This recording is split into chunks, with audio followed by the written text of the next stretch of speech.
Greetings, Internet. I'm speaking to you yet again from another boring and generic background. My life right now is also kind of boring and generic, so I'm in between having finished my PhD and yet to start my postdoc position. What you want to do after you finish your PhD is to move institution before you start on your next research project. And there are a couple of reasons you want to do that.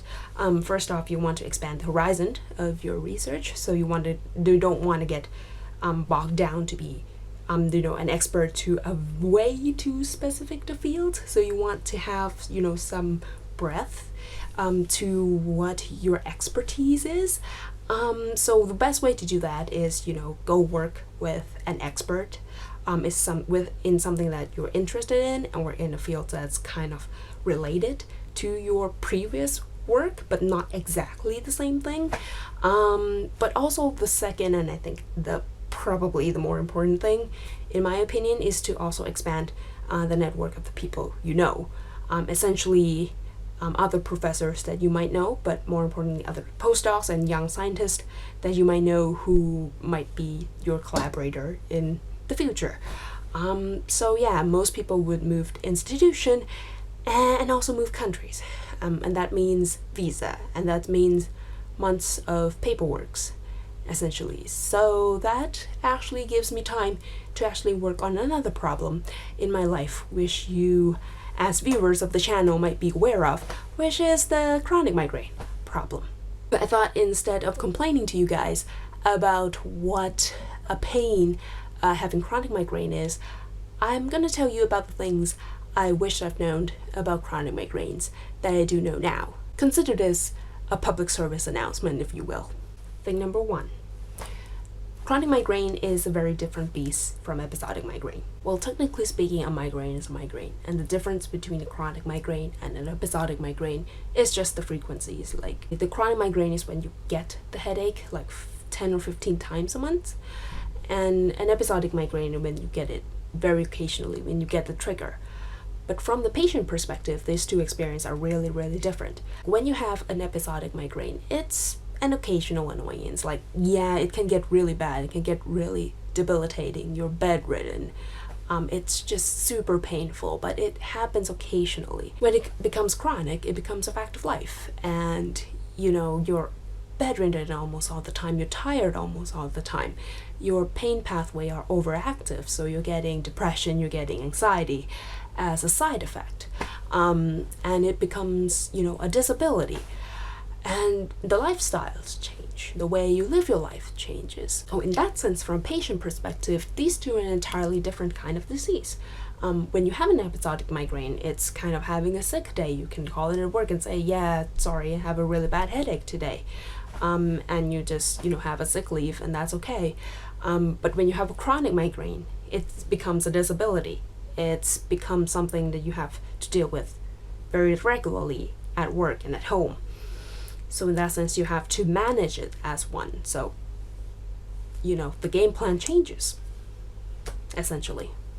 Thing number two, I shouldn't have let my episodic migraine become a chronic migraine. And the reason behind that is that depending on the individual and depending on how long you're having your chronic migraine for, it can actually be really hard to reverse the condition of the chronic migraine. And I did not know that until I actually starting to read about experiences of other people who has chronic migraine and talk to some of the doctors. And the reason I let my condition be as bad as it is now is kind of twofold. The first thing is that I didn't really understand the difference between the episodic migraine and the chronic migraine. I just thought migraine is migraine, as probably a lot of people do. And also I didn't have the data. Like, pretty much that's the only thing that you can use to diagnose migraine. Like, there's no other way that you can actually poke and prod at the body that is going to tell you that you have a chronic migraine. So you need to actually lock down how frequent you're having the headaches, where that you're getting the headaches, what other symptoms there are, what are the symptoms leading to you having the headaches, what are the symptoms leading out of you having the headaches, and things like that. So there's a lot of data involved, and I didn't have that for the longest time. And once I had that, I was already way above the threshold of being diagnosed with chronic migraines. So realistically speaking, I might have had chronic migraines for like over a year before I actually went to the doctor and got on preventative medication. And that's probably one of the reasons why I'm struggling to find a medication that would work to control the migraine I'm having, which sucks. Thing number 3. Too much pain med actually leads to more headaches. It's known as a rebound headaches, and I did not know this until I talked to a neurologist.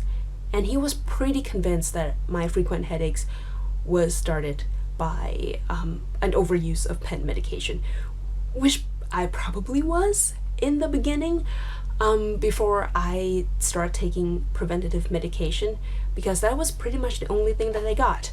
I was also kind of abusing pain meds for other reasons, like I was having insomnia with my migraine, and I was taking acetaminophen to help me sleep. That was kind of an off-label thing that I used the pain med for, but that was kind of the only thing that worked for me.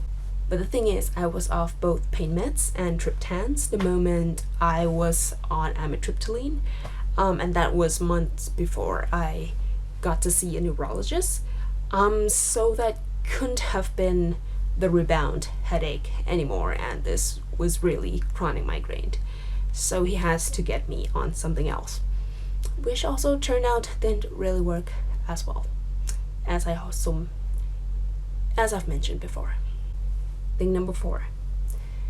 The treatments you are going to get depend more on the experience of your doctor than your experience with the treatments. This is what I find frustrating, but at the same time, it kind of makes sense, because we don't really know what causes migraine. We have some idea of what might be involved, like we know this is a brain disease, for example. We know that it's progressive. We know that blood vessels are probably involved in a lot of cases, because there are people who have stroke-like symptoms like I do. And we know that, medication like triptans, which involves narrowing the blood vessels, also work in a lot of cases. So obviously there are some vascular component to it. But you have to admit that the model is incomplete, and the doctors has to work with this incomplete model to help their patient gain some quality of life back. The only thing they can do in the face of utter incompleteness of the disease model is trial and error. And because there's so many treatment options, what the doctors are going to do is they're going to prescribe the treatments that they are comfortable prescribing, because they have experience, and they know what to expect. But from the perspective of the patient, this can become very frustrating when it doesn't work, because then we're stuck with the treatment that obviously is not offering us a solution. I have to say I am in that very boat right now. I have no idea how to do this. Like the medication I'm taking, I do not feel like it's having that great of an effect. It's doing something, but it's not giving me back that quality of life necessarily. And how do I get a better treatment? Is there even a better treatment? I have no idea how to go about answering that question. It's very confusing for me, as probably also very confusing for the doctor. Thing number 5. Chronic migraine is a journey. And I don't mean this as kind of like a positive self-discovery kind of journey. Like, I do believe that you can get a positive self-discovery, or, the answer to the life, the universe, and everything kind of thing out of it too, as any big kind of challenge in your life can give you. But I mean it as, this is not a thing that is just gonna come in for a short part of your life and go. It's something that's, you know, gonna come and it's going to stay. And it's gonna take a lot of energy and a lot of attention and a lot of time spent with it, like a mini side quest adventure of your life.